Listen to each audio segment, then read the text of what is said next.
Le village de Xiaogang dans le comté de Fengyang dans l'est de la Chine est le premier village de Chine à avoir mis en place un système de responsabilité des ménages dans le cadre duquel des terrains étaient loués à des familles en échange de la livraison de quotas de production fixés.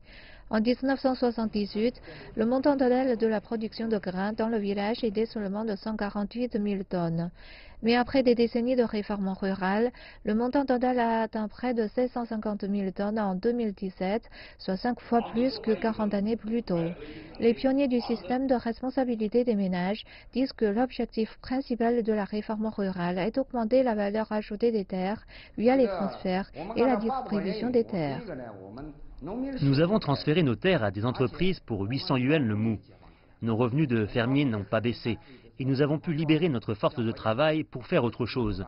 Par exemple, dans mon cas, je veux passer plus de temps pour l'ouverture d'un restaurant ou pour produire des spécialités locales. Je peux même travailler dans une entreprise pour toucher un salaire.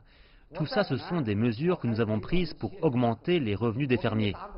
Des responsables disent que pour augmenter les niveaux de développement de l'agriculture moderne à Xiaogang, le ministère chinois de la Science et de la Technologie a approuvé l'établissement d'un nouveau projet, un parc moderne des sciences et des technologies agricoles. Ce projet vient tout juste de sortir et il va bientôt être mis en place. Après la mise en application de ce projet, le niveau technique actuel de production de grains et de production agricole, ainsi que le niveau technique de transformation agricole, seront grandement améliorés. Nous utiliserons de nouvelles technologies, de nouveaux matériaux et de nouveaux produits pour promouvoir la prospérité. Je pense que le village de Xiaogang ne se limite pas au développement de l'agriculture, mais peut aussi être renforcé dans beaucoup d'autres aspects. Autrefois, nous ne faisions que de l'agriculture. Mais maintenant, nous développons aussi le tourisme, les ventes, et nous poussons le village de Xiaogang à s'ouvrir au monde via la présence en ligne.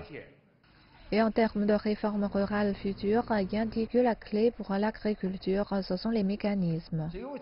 Seuls de nouveaux mécanismes peuvent aider à réduire la charge qui pèse sur les fermiers et à augmenter leurs revenus. Il nous faut donc continuer d'approfondir les réformes. La grande réforme mène au grand développement et la petite réforme mène au petit développement. Il est difficile de parvenir au développement sans réforme. 40 ans après, et tout comme le pense bien, les réformes rurales doivent se poursuivre.